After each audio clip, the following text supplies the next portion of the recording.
Fala galera, seja bem-vindo a mais uma aula de História com o professor Marcelo Silva e hoje eu vou falar sobre o conceito de revolução. O objetivo dessa aula é que você compreenda o significado e os elementos que cercam a definição do conceito de revolução e de guerra. Você conhece ou já viu estas imagens? Imagem 1 e imagem 2. A imagem 1 ela retrata a Guerra de Canudos, que foi um conflito que ocorreu no sertão baiano, de 1896 até 1897, que terminou com a destruição do povoado de Canudos. Daí o nome Guerra de Canudos. Nesse período ocorreram várias batalhas entre as tropas do governo federal e um grupo de sertanejos liderados por um religioso, o Antônio Vicente Mendes Maciel, que era mais conhecido como Antônio Conselheiro. A segunda imagem ela retrata o Domingo Sangrento, que foi um massacre que aconteceu em 22 de janeiro de 1905, na cidade de São Petersburgo, no Império Russo, onde manifestantes marcharam pacificamente até o Palácio de Inverno, que era a sede do governo, para apresentar uma petição ao czar, ou monarca, Mas lá eles foram recebidos a bala pela Guarda Imperial. Você saberia diferenciar a palavra revolução da palavra guerra? A independência dos Estados Unidos, em 4 de julho de 1776, foi uma guerra ou uma revolução? Qual a diferença entre esses dois conceitos? Os historiadores eles são muito cuidadosos no emprego de conceitos e se esforçam para usá-los corretamente. Guerra não é a mesma coisa que revolução. Guerra é um conflito armado entre duas ou mais nações ou entre grupos diferentes dentro de um mesmo país. Nesse caso, fala-se em guerra civil. Estudamos numerosas guerras na história, como por exemplo a Guerra de 100 Anos entre França e Inglaterra no final da Idade Média e a Guerra dos Mascates entre comerciantes e senhores de engenho em Pernambuco no século XVII.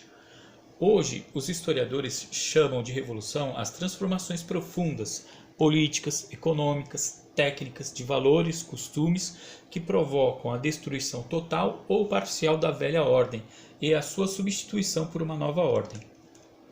A Revolução Francesa, por exemplo, pôs fim ao antigo regime da Idade Moderna, substituindo por um governo constitucional e representativo.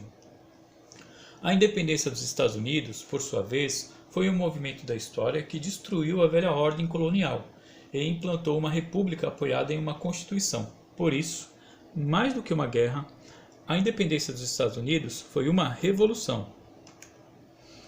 Toda revolução é um conflito sangrento em forma de guerra? As mudanças profundas na vida de uma nação só se realizam por meio da força? Uma transformação radical pode acontecer sem confronto armado, e sobre isso há numerosos exemplos na história. A descoberta da agricultura, a domesticação de animais na pré-história desencadearam a Revolução Neolítica, assim chamada pelas amplas consequências que provocou na vida humana. O Iluminismo é considerado por muitos historiadores como uma revolução intelectual. No final do século XVIII, a Inglaterra passou pela Revolução Industrial. Mais recentemente, fala-se em Revolução Científica, em Revolução Sexual. Toda vez que técnicas, costumes, tradições ou valores que eram dominantes são substituídos por outro, alterando profundamente a vida das pessoas e as relações entre elas, nós usamos a palavra revolução. Bom, a partir daí eu elaborei uma atividade onde você precisa observar a tabela e em seguida relacionar corretamente algumas características que mudaram o modo de vida social, político e econômico dos respectivos eventos históricos citados durante a aula.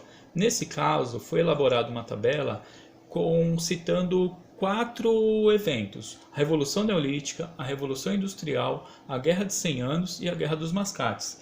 E aí você tem então 3 características de cada um desses eventos que você deve relacionar.